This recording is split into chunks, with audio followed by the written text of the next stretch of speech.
Guys നിങ്ങൾ 2 മണിക്ക് cinema കാണാൻ വരുന്നുണ്ടോ? ചെറിയൊരു ടൈം വ്യത്യാസം ആരോടും പറയണം. അപ്പൊ നിങ്ങൾ ഈ 6 മണിക്ക് നട്ടപ്പാതിരിക്ക് സിനിമ കാണാൻ ഷോ കൊടുത്ത് വെക്കുന്നത്. പക്ഷെ ഞാൻ കാണും ഗൈസ്. നിങ്ങൾ 2 മണിക്ക് സിനിമ പോയി നിങ്ങൾ പോയിട്ടില്ലാന്ന് എനിക്കറിയാം. പക്ഷെ ഞാൻ ഇന്ന് പോകാൻ പോവാണ്. എവിടേക്ക്?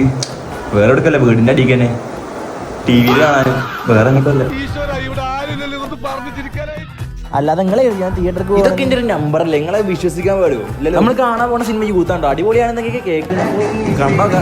ഇന്നോട് ഈ സിനിമയിൽ ഏത് സീനാണ് കൂടുതൽ ഇഷ്ടപ്പെട്ടു ചോദിച്ചാൽ കണ്ണും പൂട്ടി ഞാൻ പറയും ഈ സീനാണ് ഇഷ്ടപ്പെട്ട. സൂര്യാചേട്ടൻ്റെ ആ നോട്ടൊക്കെ പാടാം. അങ്ങനെ കുറച്ചായപ്പോൾ നമ്മൾ വെള്ളം കുറച്ച് വിശപ്പുമായിട്ടാണ് കഴിച്ചത്. അപ്പോൾ ഞാനിങ്ങനെ വീഡിയോ ഇങ്ങനെ എടുക്കുമ്പോൾ ഇങ്ങനെ കരുതും, ഞാൻ ഈ വീഡിയോ എഡിറ്റ് ചെയ്യുമ്പോൾ ഞാൻ എടുത്ത വീഡിയോൻ്റെ പിന്നിൽ ആരെങ്കിലും ഇങ്ങനെ ഉണ്ടായിരുന്നെങ്കിൽ അപ്പോഴത്തെ എൻ്റെ മാനസികാവസ്ഥ എന്താണെന്ന് ഞാൻ ഇങ്ങനെ ചിന്തിച്ചു നോക്കും.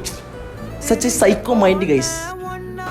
ഗൈസ് ഈ സിനിമ കഴിഞ്ഞപ്പോഴൊക്കെ ഒരു കാര്യം മനസ്സിലായി. ഈ സിനിമയുടെ നടനില്ലേ Praveen, he's a red flag.